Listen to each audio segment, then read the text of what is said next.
Hello and welcome. I'm George Crump, Chief Marketing Officer with Verge. Thanks for joining us today. Today, got an important webinar and a different take on ransomware and how to deal with it. So we call it creating a holistic ransomware response. I think a lot of times people get kind of pigeonholed into the one area of the infrastructure that they deal with. And really that we think this is an infrastructure-wide problem, and therefore you need an infrastructure-wide solution. Joining me to help with the conversation is Verge.io's CEO, Jan Ness, and our Director of Customer Success, Jeffrey Campbell. Guys, thanks for joining us today. Thanks for having us, George. Thank you. No problem. Hey, Jan, before we jump in too far, could you go ahead and give the folks a little background on yourself? I think your background, one company prior, is particularly interesting because you guys had to deal with this a lot, right? Yeah, so prior to Verge.io, I was CEO of a company called Online Tech, now called Otava, where we hosted hundreds and hundreds of very mission critical compliant private cloud, shared infrastructure, co-location. We had 7 data centers around the Midwest, and we were tip of the spear on both protection, detection, and response, and we saw a lot of different things happen. So yeah, it was a fun time. All right, and Jeff, a little background on you. Yeah, I've been in IT for a very long time, done a lot of IT support, system administration, did web development for a long time, been in the industry for a long time. I've dealt with a lot of different security issues over the years. So, right. All right, and then you're sort of talking about tip of the spear. You're sort of frontline for Verge.io, and I know that we'll probably get into it in a little bit, but you've dealt firsthand with customers that have gone through this sort of attack situation, correct? Yep. Mm-hmm. All right, and then also, so Jeff is going to be taking us through what I consider the bravest demo in the history of live Zoom webinars. He's actually going to kind of attack himself and show you guys how he's going to be recovered using Verge OS. And so we're going to give Jeff about 10 or 15 minutes to kind of relax and wipe the sweat off of his brow, and kind of maybe have a drink or something. No, he wouldn't do that.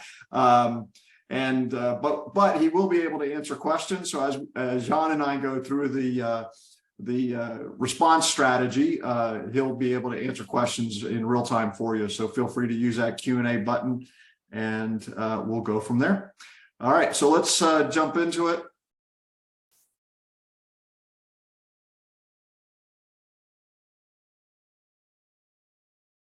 All right, so if you look at, it wouldn't be a ransomware presentation, Jan, without some scary statistics. So, and I just pulled this data from a Tails report, 48%, this is within the last year, so this is really fresh data. 48% of IT professionals have reported an increase in ransomware attack. I'm actually a little surprised that it's only 48%. And then 22% of organizations have experienced an attack within the last 12 months. So that's, I think, honestly, Jan, I don't know what your take would be on this. My guess is it's probably actually higher than that. It's not the sort of thing where you're going to call up and say, "Hey, guess what happened to me?" Right? You're going to try to get it out of the way and recovered and done. What do you think? I would agree. I'm going to bet the facts are scarier than the stats. Yeah. I mean, and for everybody, it's not really a if, it's a when. And so I don't, everything we're going to talk about here isn't really optional. It's coming. It's coming. Exactly. And I think the third bullet is particularly worrisome for me. Over half of the organizations don't have a plan to respond, right? As a guy who used to do disaster recovery planning for a living, we knew that if a company didn't have a disaster recovery plan and they got hit by disaster, the chance of them coming back were somewhere between slim and none. Did that one kind of jump out at you like it did to me? Not at all. In fact, I'll share this. It was always interesting back at my prior company when we would people would want a production site and then a whole disaster recovery site and all that stuff. And it's not cheap to do. Right. And it's amazing how hard it was to sell those to people who had never had an attack. And so, it's a little bit like expensive insurance. So I understand sort of the business decision, but again, I don't think it's optional anymore. I think it's common. Yeah. And I would, if you're still sort of on the fence, if you will, about this, I think the other thing I would say is everything that we'll talk about today is really good practices just in general, right? Forget about ransomware for a second. If something goes wrong in your data center, but a user accidentally deletes something, if you do get hit by a good old fashioned disaster, all of the stuff that we're going to talk about today is going to help you there. Now, there's probably some more stuff you got to do because we don't talk necessarily about entire site relocation, things like that. But wouldn't you agree that everything we're talking about today is just good old practice, whether it was 1990 or 2025, right? Yeah, for sure. I think it would absolutely applies. And some of the recommendations we have that are coming from experience, not just studying or the lab, real life experience is, part of the reason why that 51% is 51% and not 90% is because it's incredibly complicated and expensive in today's world to even adhere to some of the recommendations we're going to make. But again, I don't think there's an option. Yeah. Agreed. So, I think if you look at the other thing is why do we see such good, I don't know if good success is the right way to say that, but why are ransomware attacks successful? It's a very large attack surface. As I kind of alluded to at the beginning, most of the solutions out there are focused on a particular point within the infrastructure. And so, just like backup and data protection and everything, we've made things even worse because now you've got 5 or 6 different tools that you've got to count on to recover from ransomware. And, that goes on top of the 5 or 6 different tools you're counting on to recover from a real disaster and all these different things. And so the complexity just gets really tough. The other one that we'll drill on a little bit is patching, right? Most of the time, if you read about an organization that got hit, it was a vulnerability within the either within the infrastructure or the operating system. And there was a patch there in most cases years ago that wasn't applied, right? And the reason is it's not because IT people aren't, disciplined at this. It's because it's really hard and complex to apply patches. I know, Jan, your guys' former company, you lived that, and I want to save that until we get to that section because I think we could, with you, I think I could do a whole webinar on the complexity of patching, right? So, and as I sort of alluded to, the protection and the response is sort of this bolt-on. The funny thing is the thing that gets attacked the most, which is the operating systems, the applications, and the operating environment like the hypervisor, things like that. They have nothing or very little to do with protecting themselves, and so I think that's something that we'll dive into a little bit.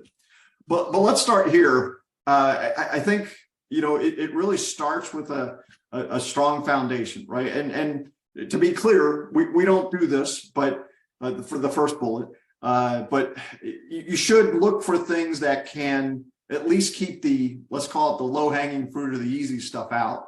What are your thoughts on that, Jan?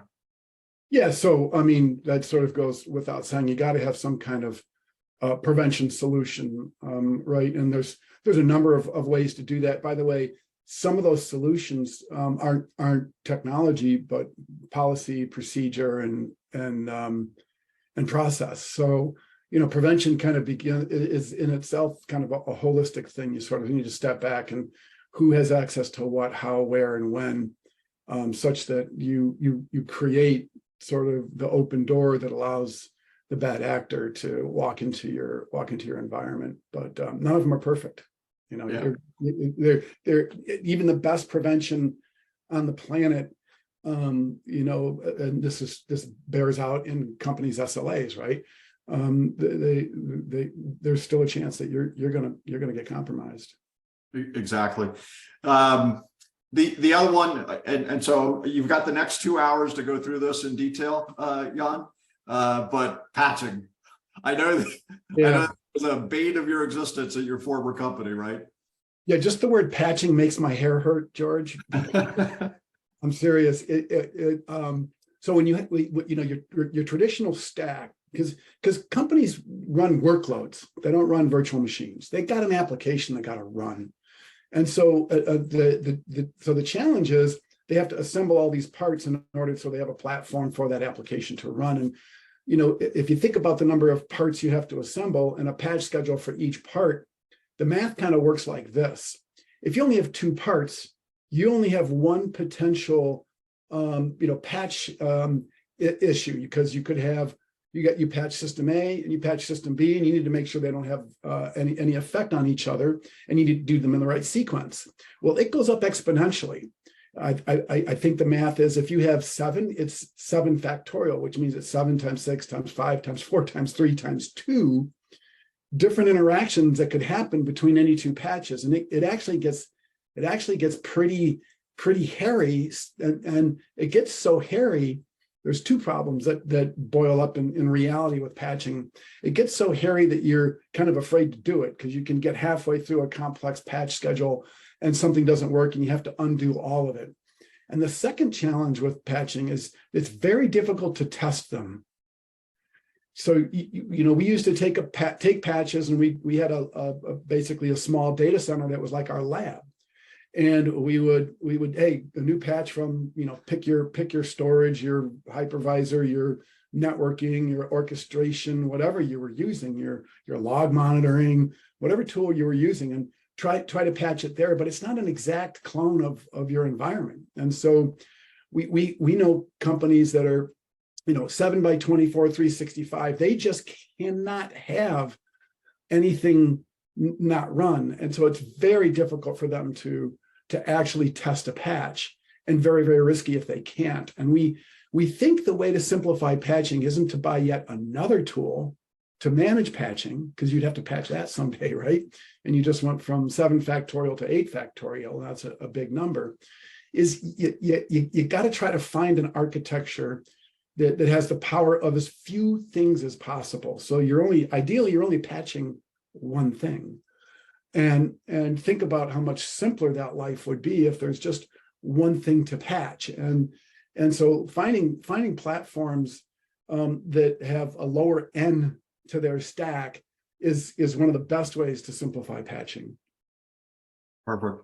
Yeah, and I think I will get into some details of how we would do that, but I think it's just good advice, right? You've got it's frustrating, I think, sometimes, probably even for the IT people themselves, right? But the cure is there, and you can't implement the cure because of all the I almost want to call it bureaucracy of technology that's stacked all this stuff together that makes it just really, really difficult.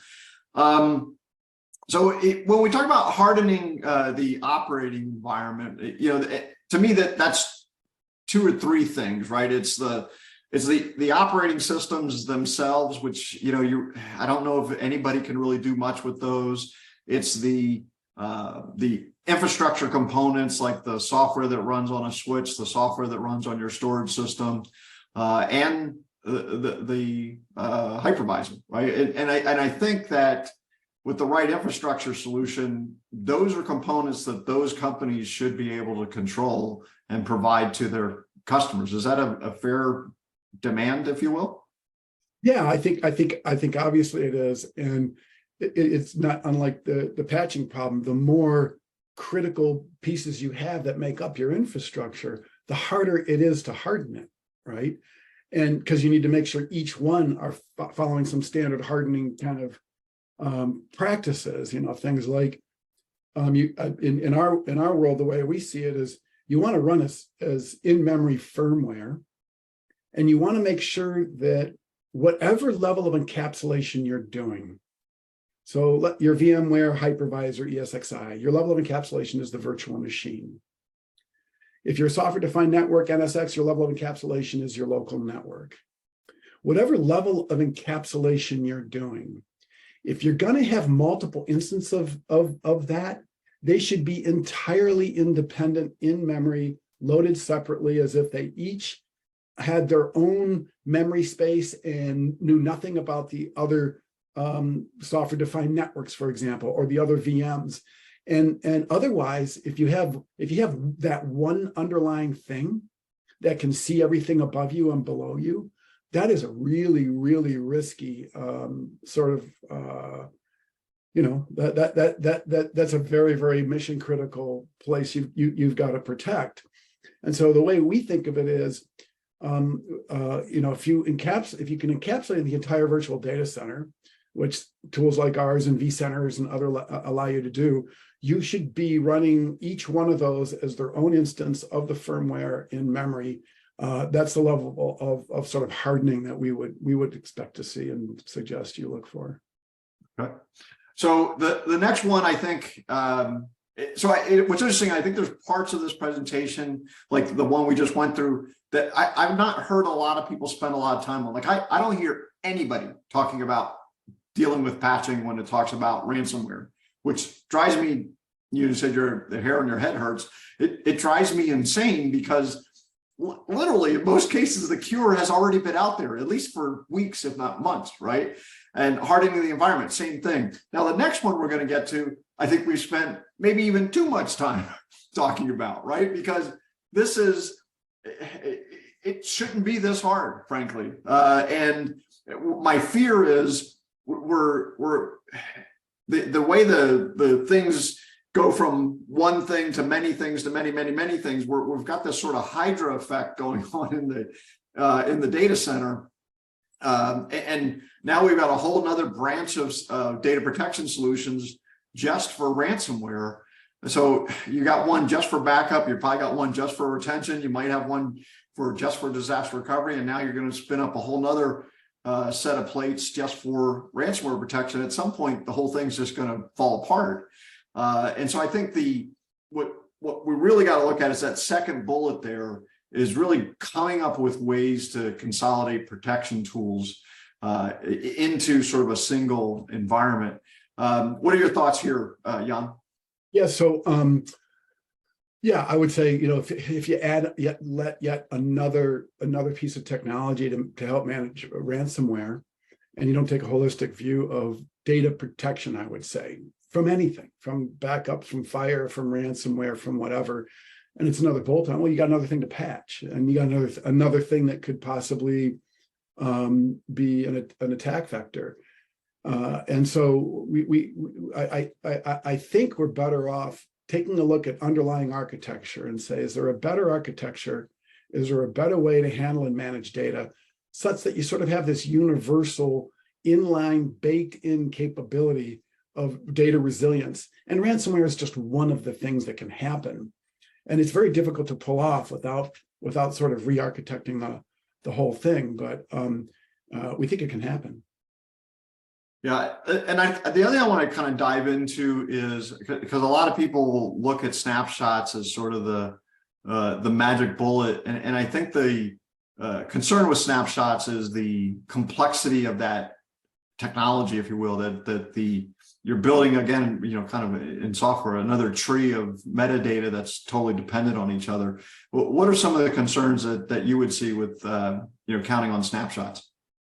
Yeah, so a couple things about snapshots. That in some environments, I'd say there's two buckets of issues. Number one is snapshot of what? You're saying can take a snapshot.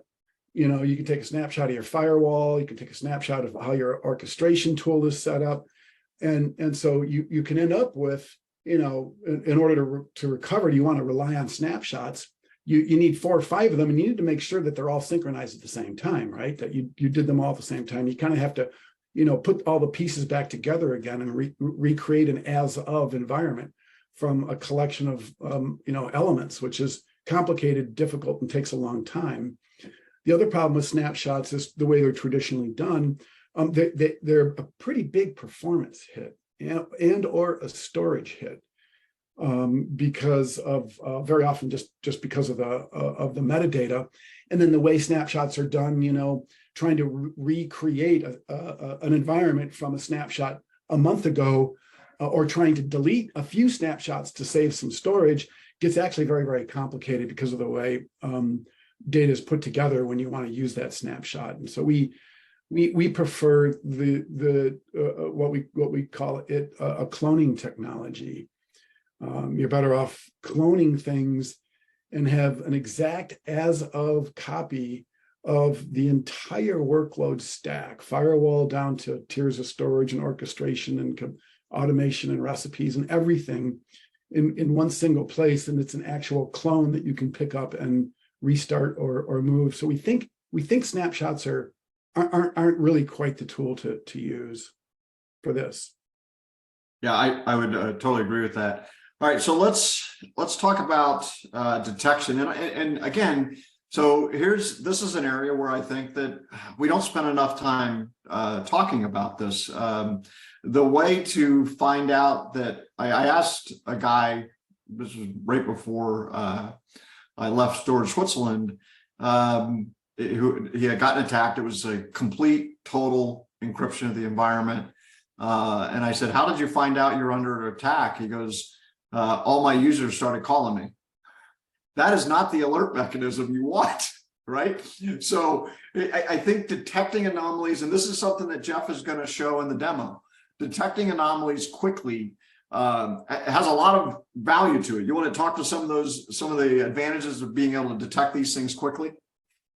Well, sure. I mean, obvious advantage is if you can, first thing is if you can detect it quickly and, do something about it quickly, you can dramatically, improve your RTO, RPO, which has an interesting effect on the negotiations with somebody, right? So if you get a call and they say, send me some money or you won't have access to your data, and it takes you 3 weeks to get data, and then the return point is a month ago, well, that's a certain sense of anxiety as you negotiate that. But if it's, hey, we're up and running in 30 minutes and I only lost 6 hours of data, it's like, I'll give you $1,000, but go away otherwise, And so the ability to respond quickly, whether, quite frankly, any tragedy, whether it's a fire or a health issue or you're being encrypted, it goes up exponentially in value to shrink that time. Yeah, I totally agree. The next one is a kind of a pet peeve of mine because I've seen it happen too many times. It is once you've got 100 users calling you, letting you know you're under a ransomware attack. Any good IT person's first instinct is to start recovering like crazy. And I think part of the problem, we kind of alluded to this on the last slide, but part of the problem is you've got so many different things that are backing up data and protecting data. You could recover everything from everywhere, right? And so you don't know what is your recovery point. But the thing that I always try to advise, and you've got to have the right tool to do this, because what I'm going to say sounds a little crazy, but I would preserve the infected environment. And the reason I suggest doing that is you want to know how it happened. And if you recover over everything, you've ruined the crime scene, so to speak. And you can't go back and figure out what went wrong. And it's at a minimum, it's a learning experience. And B, you might expose or find out a scenario where that, you could have done better, or there was a patch that wasn't applied or something like that. There's usually something you can learn by going back. Now, let's talk about, we'll talk a little bit about how Verge OS can help you do that and not risk yet another attack, because obviously that would be really bad. Let's talk about ransomware honeypots, Jan, and what I'd like you to do is, I know we've got a customer that kind of does this. So talk about a little bit of how they do it and why they do it. Yeah. So again, the power of encapsulating the entire workload in virtual data center into one entity, one object is, we have customers that will take a snapshot of a production environment, or a clone actually, and then scrub the data, get rid of all customer, randomize the data in the databases, and then make 3 or 4 clones of that and hand them out to a red team to attack, a blue team attack, put it on a public IP address and let anybody attack it. And it's amazing how much you can learn.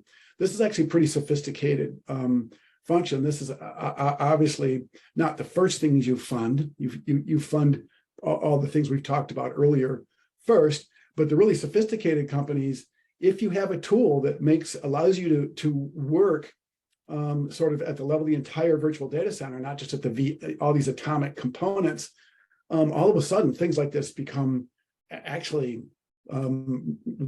quite doable quite quickly without great expense, and it's very, very valuable. Yeah, I have a friend of mine who's he's in cybersecurity, and I was talking to him about it, and he said, most of the time I'm just waiting for the fire, right? And I'm trying to think of where the fire might go, but I don't know for sure. If I had that, I could be fighting all the time and be, fixing holes everywhere. Right. And so, it's an interesting idea. I think your advice is good though, right? Don't start there, but it's a good end goal. All right. So let's, obviously at some point you are going to have to recover. We talked a little bit already about a snapshot alternative. My big thing here is if the process you're using to protect data requires you to copy it from point A to point B, you're automatically introducing, number one, time and the potential for error or a mistake.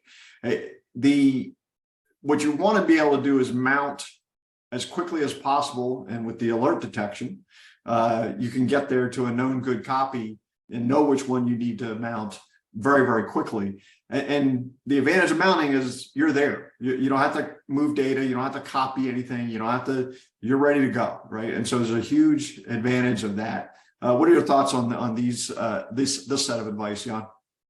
Yeah, I mean, I think that this is kind of a little bit, again, not to keep harping on it, but if you can encapsulate the entire workload into one single thing, and have a clone of it, it is a matter of, click on that virtual data center that was a clone from yesterday at noon that to be good, and start it, mount it, go, like you would mount a drive or mount a VM.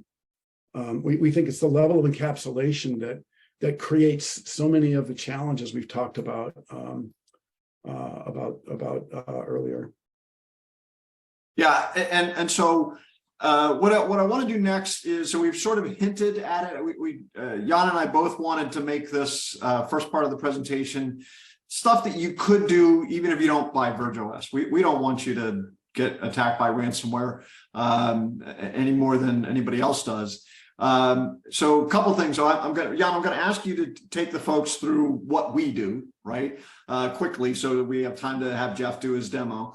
And then the other thing is I put up the first poll, and that what I want to get from the folks connected is where do you see your biggest challenge, right? Is it hardening the operating environment, managing the patching process, protecting data frequently, identifying a potential attack, recovering from an attack with minimal data loss? So those are the ones I came up with.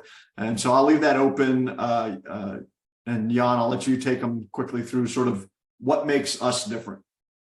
Yeah, so I talked earlier about architectural, having a different underlying architecture such that it supports the ability to dramatically improve data protection, again, whether it's ransomware or something else. And sort of the progression here, and many of you are familiar with this, so I'll go through it quickly, is 3-tier architecture of storage and controllers, and then hypervisors talking to some networking devices were all turned into software-defined things and smooshed onto boxes and into a hyper-converged infrastructure. But as I mentioned earlier, if you want to take a slice of a workload, it's a vertical slice, right? You have to grab something from all three, and everything else that connects those three. And so that slice can be very difficult and complicated to get. Not to mention, it's very difficult to scale resources independently. And what Verge OS does is we envision the stack as a rotated 90 degrees from the traditional stack. So it's a very, very thin piece of firmware, actually, that you load onto an x86 box, a couple of them, or 3 or 4 or 5 if you need more resources. And then what we do is we pool those resources in vertical layers. And then when you're taking a snapshot or a clone of a virtual data center, it's a horizontal thing, which is so much easier because we're just a single piece of software. And so inside that code base and memory space is the entire virtual data center. And that architectural change has a whole bunch of benefits for performance and security and scalability and cost. And when it comes to ransomware, it's that ability to sort of work at the entire virtual data center layer is enabled. And the underlying storage is a really, really big piece of us pulling this off, which we'll get to in a second. Yeah, and so to that end, we developed a new capability that we call IO Fortify. It leverages a lot of technology that we already have. So Jan, why don't you just take them through that real quickly? Yeah, so there's 3 parts to IO Fortify. Number one, we run as firmware in memory, and you reboot the node, it's gonna crypto verify what's on the disk and run it. And every virtual data center runs its entire own version of the operating system. So there is no one thing you can get to. That's a very important part of IO Fortify. Second is that we can identify whether it's low and slow or bulk encryption of data with no cost, because our entire file system architecture is globally inline data deduplicated, both as it's stored and moved around. So it's very easy for us to identify. You're going to see Jeff give the demo of either low and slow or bulk encryption of data, which is kind of the first detection point for ransomware. And then third part about IO Fortify is the ability to take clones. We think it's best to take a clone of every virtual data center every hour, keep it for a day, every 4 hours, keep it for 2 days, and have a whole schedule like that, even once a week, and keep it for years. And the ability to do that with almost no performance or physical storage cost because of the global data deduplication, and the ability to instantly remount and launch one of those earlier clones. Those are the 3 things that make up IO Fortify, and have already successfully helped our customers have a 100% success record when they use all these tools. Perfect. Yeah, and by the way, I'm going to go ahead and shut down the polling question, but interestingly, the number one request was to recover from an attack quickly with minimal data loss, and that's what we're talking about here, right? It's if you think about it, there's 2 components to that. Number one is that frequent capture that Jan just spoke about, the ability to mount directly to the image you need, but also the ability to know you're under attack fast, because the sooner you can get back to where you were, the sooner you can stop it, and Jeff's going to show you that right now, the better off you are. So I will close this out. Jan, we did have a question come in to dive a little deeper on virtual data centers. So for those that are interested in that, after Jeff does his demo, because I've had Jeff waiting in the wings here long enough, we'll come back and we'll explain that just a little bit. So if you wanted us to dive a little deeper in to virtual data centers, hang on, we'll come back to it in just a second. But I'm going to stop my share, Jeff, and you are muted. Okay, good. Turn the controls over to you. All right. All right, so I have a sample tenant set up, and this was designed for just the purpose of this demo. It's a small little environment that I have set up. So just to give you an idea of what we're going to be doing here, I have this small environment set up as a tenant. We have 1 virtual machine in here. And just to test this out and show the capabilities of IO Fortify, what I'm going to do is encrypt the drive on the machine. So we're going to go in and encrypt the entire drive. We're going to password protect it and basically simulate a ransomware attack. And then you'll see live how our system will alert us and notify us, and I'll show you as it's going through, what happens when this event occurs. All right, so just in my tenant here, I have my virtual machines. I'm going to click on machines. I'm going to go ahead and click on my virtual machines here. I have a virtual machine called WinFort. I'm going to double click on that. And we're going to remote console into this machine. By the way, if I'm going too fast, if someone wants to message or let George know, and he can let me know, and I'll slow down. But all right, so I have this this virtual machine here. It's called WinFort. Let me go back and show you the specs on this.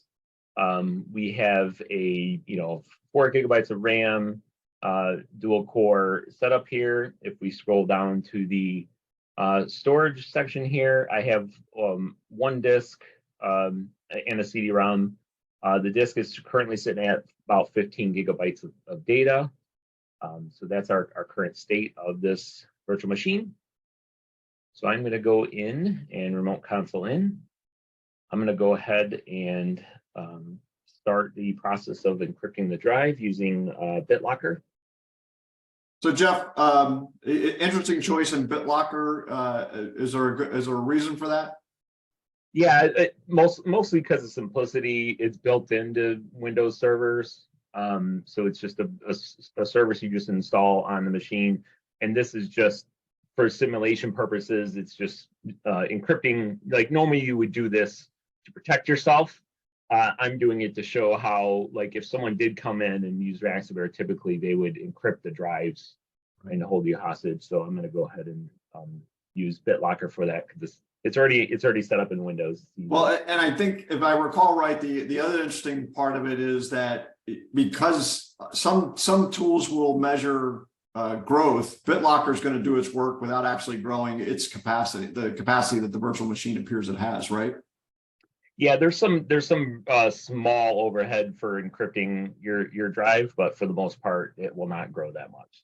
Okay, great. So I'm going to go ahead and turn on BitLocker here. I put in a password.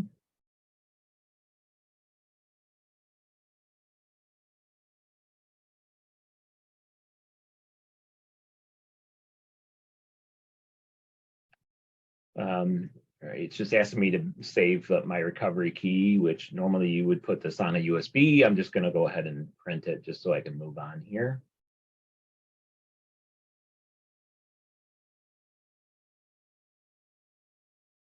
And all of these are just BitLocker things, just standard.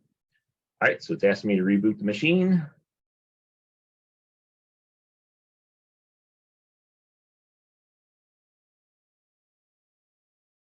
So first thing that happens on a reboot is, as you're going to see here, it's going to ask me for my encryption password.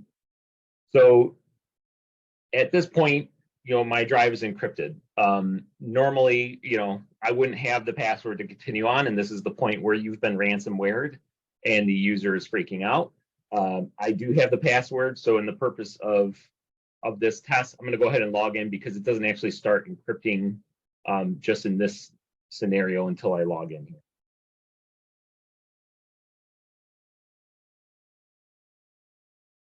Now, Jeff, it kicks it off quicker. It would have been funny if you got the password wrong, but.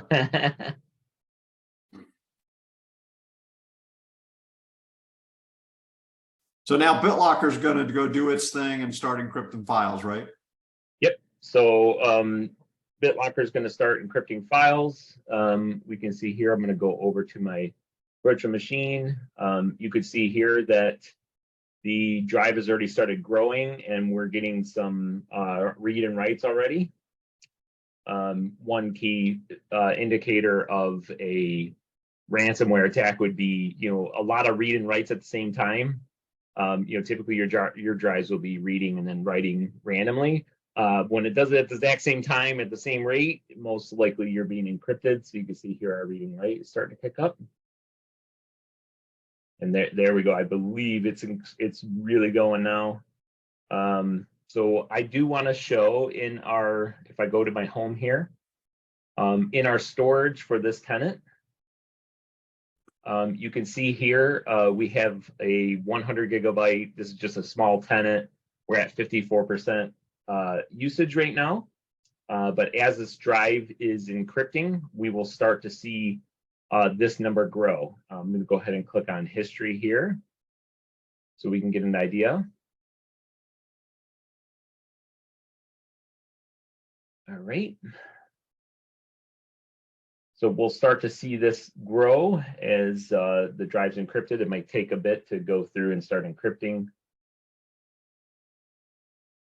And so basically what IO Fortify is doing, it's monitoring for an unusual change in, I guess, deduplication rates. Is that correct?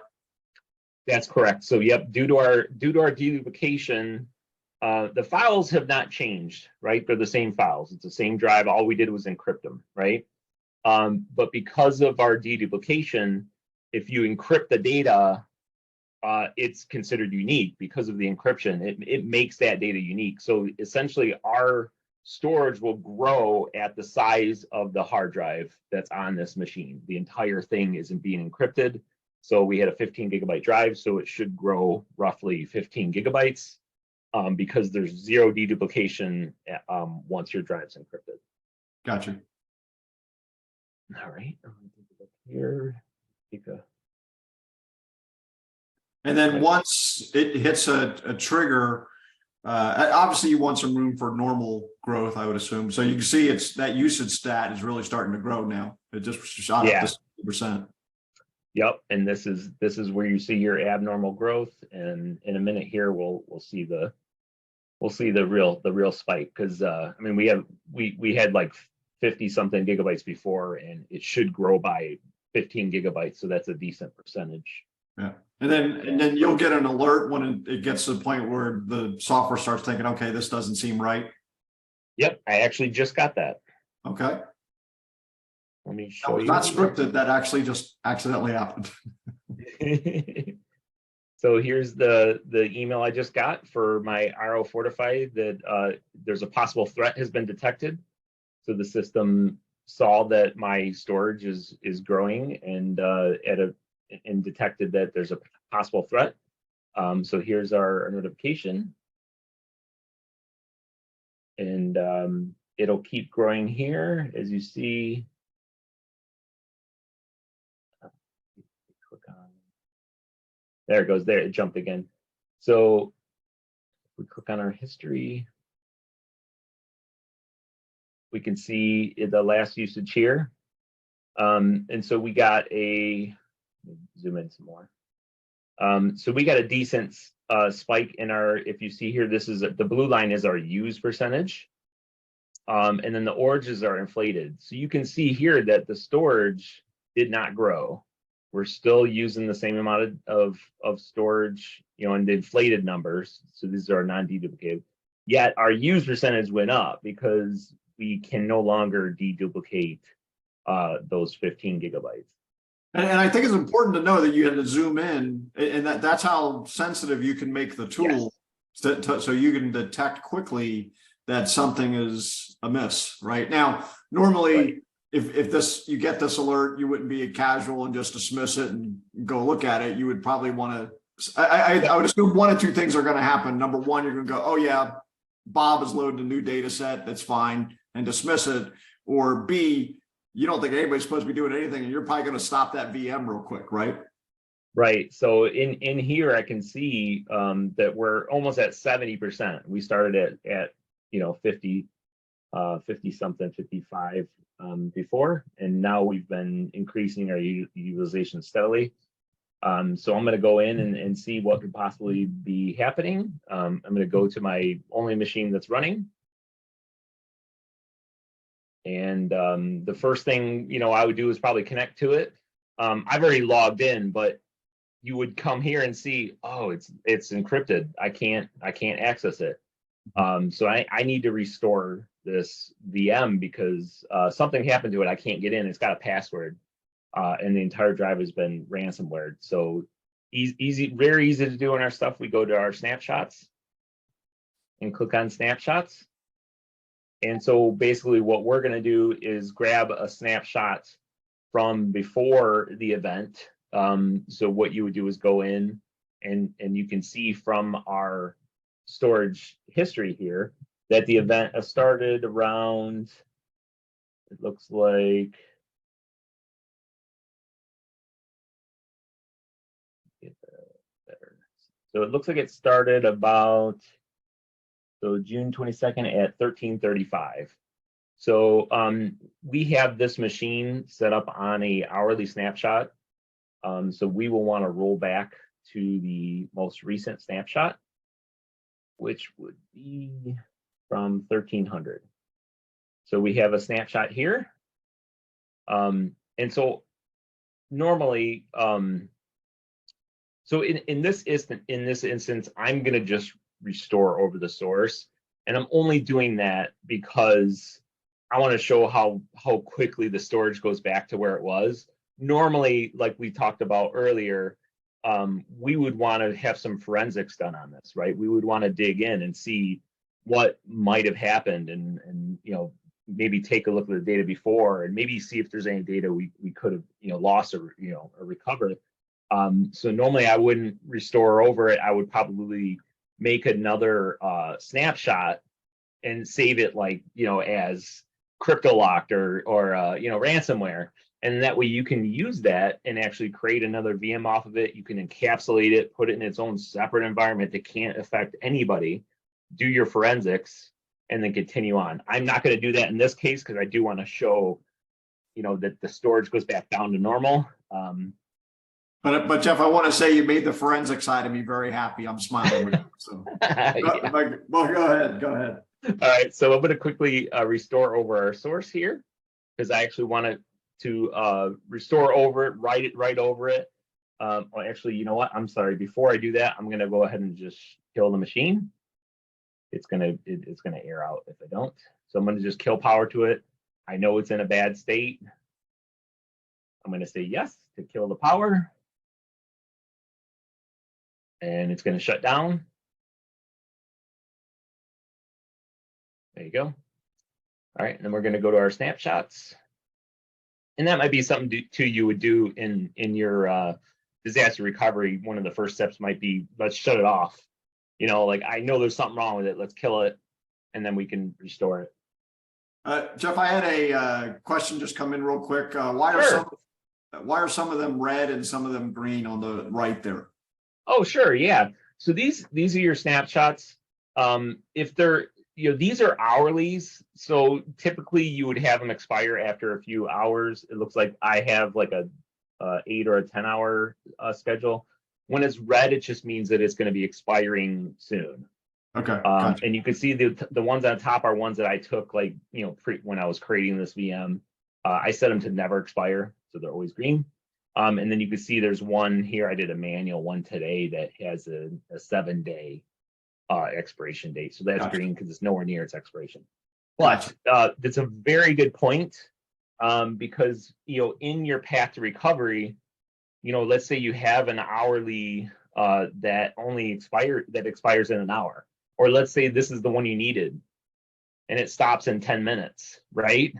It's going to expire in 10 minutes, but it's the one I need to restore from. So what you would do is you would edit it and you would just blow away the expiration on it. Got it. And so now it's not going to expire, and we have that available. If this is the one you're using for a restore. Perfect. So let's restore over our source here. It's just going to warn me that restoring over it will overwrite the existing machine. I'm going to go ahead and hit proceed. Restore process has been started. One of the things that's really cool about Verge.io is how fast our recoveries are. This machine, it's already done. I couldn't even explain it fast enough. This machine's already recovered, and I will actually power this on and show you how quick our recoveries are due to our deduplication. And there we go. We're in Windows already. This machine is recovered within milliseconds. I couldn't even click it fast enough for the machine to boot.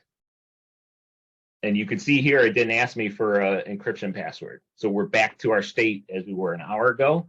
I could fully log in, take a look at the machine and see that everything's okay. If we go over here, we notice we're back to our 15 gigs and everything's good.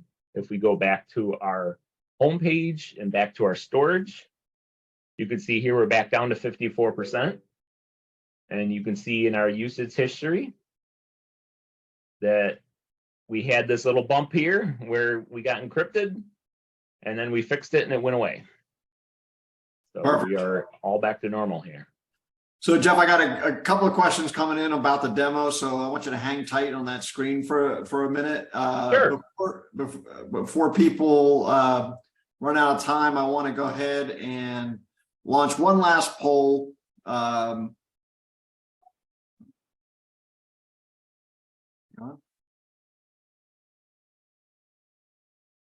Let me figure that out. So first question came in, I noticed you're tracking read and write history as well. Could I use that to figure out when the snapshot started? When the encryption started? Absolutely. Yeah. Absolutely. So that was another thing, was we can look at IOPS as well. So you can see here's your bump in IOPS right at that 330 mark. And so you can see an abnormal there. Read writes rate as well. You can see we're pretty normal on the read writes rates until we get to what just happened. And I can click on that and look at that. Bam, we got a huge spike. So this machine has been running, nothing essentially. And then we got a huge spike. So you could absolutely use this to detect that something abnormal is happening. Yeah. So a lot of data there to figure out which is the right snapshot and how to do it and all that kind of good stuff. The other question was, could you show me how you would set up a schedule? Oh, sure. Storage schedule, yeah. Or a snapshot schedule. Yeah, snapshot schedule. All right, so we're going to go into system. And then we have our snapshot profiles. Our default installation includes a few different snapshot profiles. Typically we use the cloud snapshots profile. That's our default for everything. So if I click into this, our default setup, just from installation out of the box, is we have 3 periods for our snapshot profiles, hourly for 3 hours. So basically this will take an hourly snapshot and retain it for 3 hours. And then you can even see here, it'll estimate the number of snaps that will be there at any point in time. So if you use this profile, at any point in time, we'll have 3 hourly snapshots. We have midnights running at 12 a.m. and we retain those for 3 days. So at any time, we'll have 3 midnight backups. And then we also have one that runs at noon, and that one's retained for 1 day. And then there's only, since it's 1 day, we're only keeping one of those. In these as well, we do have the ability to determine the minimum number of snaps. So actually, let me go ahead and create a new period. So let's say we click on new period here. Let's say we wanted to have, let's say like we wanted to have our monthlies be longer or something. So we would do, let's say we don't have yearly, so let's do a yearly. We are going to, some of the settings here, we're just going to go ahead and leave it their default. We can get into that if you guys want to look into our documentation. Frequency is going to be yearly. And then you can choose which month it runs, and the time that it runs, and how long to keep it. 30 days probably wouldn't be the best here. So we're going to do 2 years. And then here's where you can determine the minimum number of snapshots. So no matter what your retention is, if you change this to 2 or 3, it'll keep the 2 or 3 of them. Or if you set it to 0, it'll keep none of them, depending on your retention. So you can use this to say, you know what, I know that I'm only keeping 1 noon, and so I'll only have 1 at a time, but I kind of want to keep 2 or 3 of those. So you could say, just set this to 2 or 3. Got it. So I'm going to go ahead and submit that. And so now we have another period. And that one is our yearly backups. Keep in mind, just because you add the period doesn't mean it's going to take a snapshot right away. Your month and day and time of week determines when that snapshot fires off. So you have to be mindful of that. Just because it's here doesn't mean we have one. And another thing is just because you have an hourly backup doesn't mean that when you create a new VM, it's going to have a snapshot for it right away. It has to get to the next snapshot before it takes your first snapshot of your hourly. So something. Perfect. All right, great. Thanks, Jeff. I appreciate that. If you could stop sharing your screen for a minute. Sure. I want to, again, I let everybody know the poll's up. If you wouldn't mind filling that out for us, we'd appreciate it.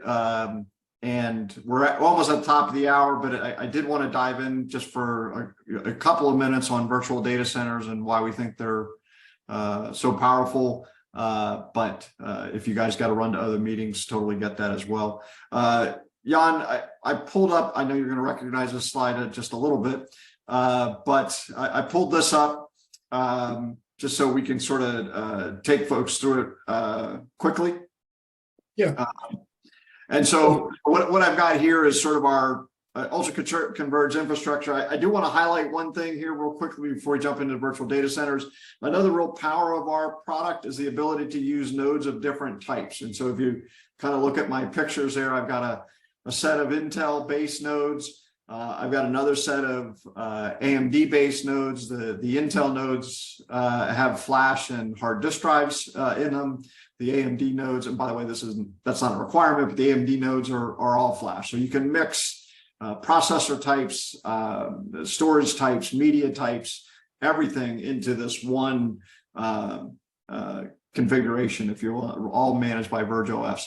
But what we want to talk about was virtual data centers. So all of these are put into a global resource pool, and then we can start building out what Jan calls a virtual data center. So you want to talk a little bit about what that looks like, Jan?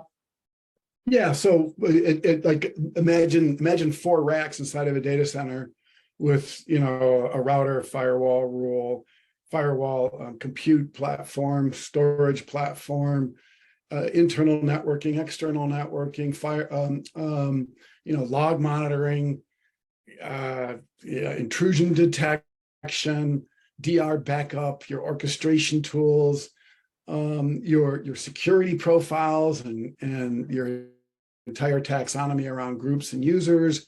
Imagine you look at 4 or 5 racks and you see a bunch of gear, and that represents a handful of workloads.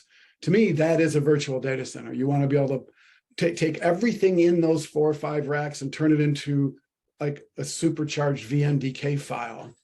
And so effectively, for me, it's just it's the next level of encapsulation beyond just the VM. And Verge OS does to that entire platform what ESXi does to the machine. And so you're working with data centers as objects. It's pretty powerful. And I think the power that it being an object or encapsulated really gives us a lot of capability as far as like moving data centers, like in a disaster. We were talking about disaster recoveries, would help a lot there, right?